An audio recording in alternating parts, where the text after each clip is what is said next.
Welcome to another edition of Engaging Truth. I'm your host for tonight, Pastor John Cain from Gethsemane Lutheran in Northwest Houston. Tonight, our guest on the program is Greg Koch. And Greg was an NFL lineman for 11 years and now a radio host.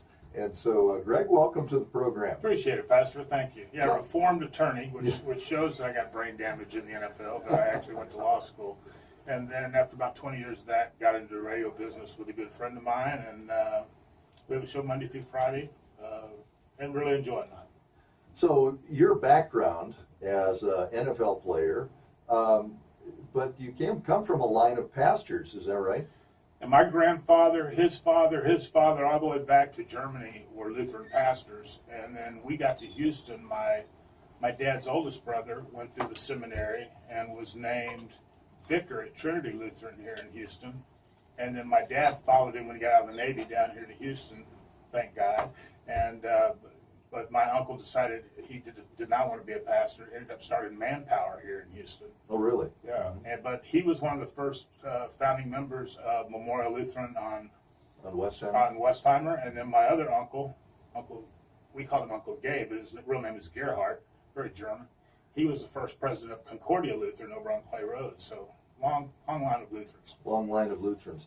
So you went to Spring Woods High School here in the Houston area, and you chose to go to Arkansas. How did that come about? Well, my best friend and I, we had a pretty good pipeline from Spring Woods to the University of Texas, and we decided we were going to go to another school because we had sent so many kids from our school. He wanted to go to Nebraska. I wanted to go to Oklahoma. My dad wanted me to go to West Point because I was fortunate to have gotten an appointment. Wow. So we kind of split the middle and said we'll go to Arkansas. Now, when people say that, they wonder why we went up to the hills of Arkansas. Our coaches at that time, the head coach was Frank Broyles. Our offensive coordinator was Joe Gibbs. Our defense coordinator was Jimmy Johnson. So we overcame the coaching and won a few games anyway. Yeah. Those are some awesome coaches. And then you were drafted. So I understand that was a little bit surprising in the way that happened. Only because the draft back then, we're talking about 1977, it's not the big deal it is today. It wasn't televised. So you could go down to Bud Adams Petroleum Building and watch the draft live there. So my dad went down there, and my dad was a sales rep for Kimberly-Clark. So all my life he had gone up to a place that I didn't know existed called Neenah, Menasha, Wisconsin. Oh. So he was always a huge Packer fan. And he said, you're going to be drafted by the Packers. And all I could think of was the Ice Bowl against the Cowboys. So I said, please don't say that. And the phone rang, and it was Don Shula. And Don Shula said, we're going to take you with our next pick in the second round, but we have to get you down here for a press conference. And then he said an expletive and said, Packers just took you, and hung up. Didn't say good luck or anything. And then the phone rang a second later, and it was Bart Starr, and I got picked by the Packers. Wow. Well, the Packers are an interesting team. They are. They're unique. No owner. The city and community, the state really came together and bought stock that really is not worth anything. It's just stock in name only. And because they're a public corporation, a not-for-profit corporation, they're the only NFL team that has to publish what they make every year. So you could read how much the Packers make every year. And if they ever fold or go under, all their assets go to the American Legion. So, yeah, it's a very different NFL franchise. A town of 102,000 people supporting an NFL team. But it's really the whole state of Wisconsin. Right. But you think about the buy-in that the community has, and it is different because everybody has ownership. Oh, they know where you went to school. They know your height and weight. I mean, this is a community that loves their team and travels with that team. And it's a very unique situation. And I'm very privileged to be part of that fraternity of guys that got to say they played for the Green Bay Packers. Now, from reading some of your stats, you played 4 years at Arkansas and then 11 years in the NFL, but you only missed 2 games that whole time. Is that? Yeah, that was a different time back when coaches and trainers felt like you needed to be out there whether you were hurt or not. I had about 12 operations, but they were all done in the off season when they said I could afford to have them done then. I remember one time I broke a rib, and it's probably the most painful injury I ever had. I mean, I've torn up my knees, my ankles, things like that. And I went up to our trainer whose name was Dominic Gentili, who was a trainer at Fort Lombardi, still around. And our team doctor was standing there, and I had this streak of like 76 games I'd started. And I said, I don't know if I can go tonight because I can't breathe. It hurts when I cough. I don't want to sneeze. And our team doctor looked at me and goes, look, we'll shoot it. We'll tape it really tight, and you won't feel a thing. And I said, well, if I can't feel anything, can I get hurt worse? And he didn't bat an eye. He goes, worst thing happened, puncture a lung. And I said, oh, no. Okay, go ahead. And that's how we did it about 3 weeks in a row. Wow. Yeah, but the thing about being with that kind of a team, you've got the history, you got the buy-in from all the people, but I'm sure you also have a lot of adulation, as is true for any pro sport. Yeah, I mean, look, the real heroes are the people that defend our freedom, the first responders and fire, our police officers. Athletes are no more than entertainers. I mean, I don't think you'd go to a movie and see Mel Gibson or Tom Cruise or name any star that you like and say, oh, he's a hero. Yeah. He has a certain thing that he has an ability to do, and most people in the NFL or in the NBA have a genetic disposition. I mean, look, there's not many guys 6'5", 290, right? Right. And so you automatically have a little bit of head start toward playing football, but then if you got the ability to run and be athletic at that size, that's a gift from God, but by no means are athletes heroes. Yeah. So who are your greatest influences? My father. Okay. My father, he was one of those guys that you never wanted to disappoint him. Mm. Yeah, now they didn't, we got spankings when we were kids, but when you got a little bit older, if you saw that look of disappointment, I'd rather have the spanking than that. So my father was my biggest, and then I was lucky to play for Frank Broyles, who's a very classy guy, and then probably one of the classiest guys I ever met, Bart Starr. Oh, yeah. I mean, not only an athlete, but just a true gentleman. Mm-hmm. On how to carry yourself on the field and off the field. Now, look, I didn't walk that straight a path. I wavered at times, but I always had guys to bring me back to where I needed to be.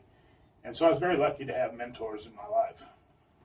What would you say to someone who's thinking about being a mentor to a younger person? I would try to get them to advise that person to unplug for a while. And what I mean by that is I see so many young people, and I see, this goes for adults too. It's not really just young people, but I see so many young people thinking they're connected when they're always looking at their computer, their tablet or their smartphone or whatever. And then what you realize is you see all these young people or adults sitting around a table, and they're all looking at their device, and then nobody's having a conversation with each other. And to me, that's what a mentor does. He advises you. You got to ask questions. What would I do in this situation? But if everybody's looking at their device and thinking they can Google everything, you can't Google your way through life. I mean, life is chaos. Life is a pinball machine, and you're the ball. Yeah. And you're going to get bounced around a little bit. And I went through that where, went through high school, and I really didn't think my parents would have enough money to send me to college, so I thought I was going to have to get an academic scholarship. So I really worked hard to do the best I could in my grades, and I was good. I was good at school. And then luckily I had this growth spurt, my junior and senior year, because I never thought I would play at college athletics, and then it happened. And then my junior year in college, back then you weren't thinking about playing pro football. And then all of a sudden I get these scouts from the pros calling. I'm like, well, you're kidding me? And so then you get in and you go, man, I hope I can play 5 years. And then you end up playing, over a decade. And then I come out and I go, well, I don't know what I want to be when I grow up. I'm 34 years old, and I don't want to know what I want to be when I grow up. I said, well, I'll go to law school because I haven't done anything without a lawyer. And plus, it gets rid of the dumb jock, stereotype. And I did real well in law school, so I figured, well, this must be what I did, what I needed to do. And then when I got into it, I couldn't stand it. I hated being a lawyer. But I said all that to tell you this, is that my father, at the age of 65, had a heart attack and died. I mean, he was dead before he hit the ground. Sorry. And my mom, who was also 65, but they were married 45 years, literally willed herself to death. She was so brokenhearted. I'd tell her, look, you got 3 boys, you've got this many grandchildren, but she did not want to live without my father. And so you get this perfect storm that hits me, okay? My father dies while trying to comfort my mom. She dies 11 months later. I'm having trouble with one of my kids. I have a very serious motorcycle accident, and I can't stay on my job. So I just shut down. My mentor had always been my dad. I didn't, and then at that point, because you played the NFL, you thought it was weak to ask anybody for help. I wasn't going to go to my pastor and ask him for help because I saw that as a sign of weakness. I wasn't going to go to my best friends, even though they were telling me, you need to talk to somebody. Yeah. But I wasn't listening because I had always handled things by myself. Well, you know that old saying, no man is an island. Yes. I mean, I always thought I would be the rock that other people broke against, and really, I was not a rock at all. I did not know how to handle adversity. And so I had a lot of poor judgment. I didn't work for a couple of years. I got depressed. My wife divorced me. And then I realized that I had this hole in me that I was trying to fill up with ego, money, motorcycles, and that isn't what I needed. What I needed was to realize that I needed humility. I needed to be of service to others. Every time I felt sorry for myself, I had to remind myself over and over again just how blessed God had made me, how many blessings He had given me in my life. I literally look back on that time now when I lost my parents. At one time I couldn't talk about it without starting to cry. You know, here's this big burly offensive lineman that couldn't even talk about it. And now I'm just so grateful that I had two wonderful people in my life for as long as I did that put me on that path. And it was almost, I don't want to say gratifying, but I'm glad they never saw me the way I was for a couple of years. Because I needed a mentor at that time, but I was too weak to reach out and ask. And that's what I would say to young people. That's what I would say to anybody. If you're hurting inside and you don't know how to stop it, reach out. That's the strongest thing you can ever do is reach out and talk to somebody and know that when you think God has left you, He never has. He's right there waiting for you just to reach out, and He'll take your hand. Because He certainly did mine. But for so long, I just turned my back, and I lost sight of everything that I had been taught growing up because I was basically feeling sorry for myself. So what opened your eyes? How would you tell somebody to reach out? Or what was that point in time when you said, hey, I need to make a change? I can remember one time when you go through what I was going through at the time, and I don't know if you want to call it clinical depression, substance abuse, I don't know what you want to call it, but you tend to isolate. And you don't want to see anybody, you don't want to talk to anybody, and you think, you know what, I'm just here by myself, I'm not really hurting anybody, when that's just the opposite. All the people that love you, all the people that care about you, you're hurting them every day. And I remember looking in the mirror one time and saying, God, you might as well hate me because you can't hate me more than I hate myself. And then, you know what? I went and talked to my pastor. And did he see that as a sign of weakness? No. No, I knew the answer. Right, you knew that was a rhetorical question. Yeah. No, but I went and talked to my pastor and do a series of almost like grief counseling. I got my bearings again. I remembered the person I always strived to be. And once, a lot of times you get in this whirlpool and you don't know how you got in that whirlpool and you don't know how to get out, but you're still in that whirlpool. And there's a lot of people reaching in to grab you, but you don't reach out and help them. And all I had to do is reach out, and somebody could have put me back on that path a lot earlier. You don't have to go through everything I went through. You can do it a lot quicker, and just let me tell you that there's not a sign of weakness. If I could play 11 years and be in the Green Bay Hall of Fame, and then the State of Arkansas Hall of Fame, the University of Arkansas Hall of Fame, as being this big, macho offensive lineman that would hit anything that moves, and really curled up in the fetal position because I was so scared about the way my life was going and how I didn't know how to handle it. It's the first time that something hit me that I didn't know how to handle. Guess what? I'm like everybody else in the world. And when you grieve for your parents or a loved one, guess what? That's normal. You're supposed to have those feelings. I thought I wasn't supposed to. I'm above everybody. I'm not supposed to have those feelings. So how wrong was I? Yeah. So, yeah, I mean, if I could talk to anybody, unplug for a while. You know, take 2 hours out of the day and talk to somebody. Read a book. Study something that you want to learn about. But get off that tablet, because don't love anything that's even going to love you back. Yeah. So a higher quality of connection. Exactly. And personal relationships that don't involve the electronic tablets. Right. I mean, I look to a lot of the young friends of my kids, and some of them have very few friends. Now, I'm not saying that's a bad thing, but I'm saying this world now has become a world of networking, helping people in business, helping people out when they're hurting. And you know what? Our religion is passed down verbally. I mean, we tell each other. My dad taught me. I told my kids. I would hate to think that, you know, I have to look at somebody and say, I hope you're looking at the Gospels every now and then. Or I hope that when you're feeling really down and you don't think that there's a friend out there at all, make a gratitude list. I mean, think about all the ways that you're blessed. You have a roof over your house? Are you eating? Do you have a car you can drive somewhere? You know how many people have that luxury in the world? Not many. I mean, think about how lucky you are to be born in this country.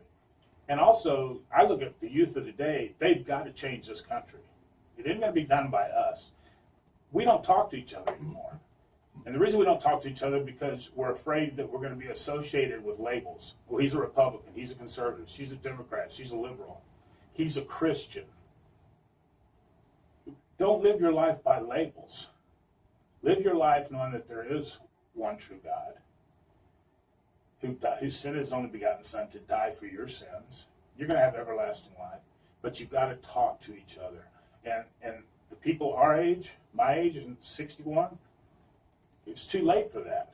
We've developed this country now of dissension and division like I never thought I would see. When I was younger in college, if you voted Democrat and I voted Republican, we might sit there and talk about our differences, but we did not dislike each other. Now, if you don't think the way I do, I'm intolerant, I think you're intolerant, and we don't like each other. We've got to change that, and it's only going to be the youth of America, in my mind, that can do that. You mentioned handing down the faith and by words, talking. The Apostle Paul said much the same when he said faith comes by hearing the Word of God. When you think of perhaps your children and you talk about ways of imparting the faith, and perhaps someone has said to you, well, I'm spiritual, but I don't go to church.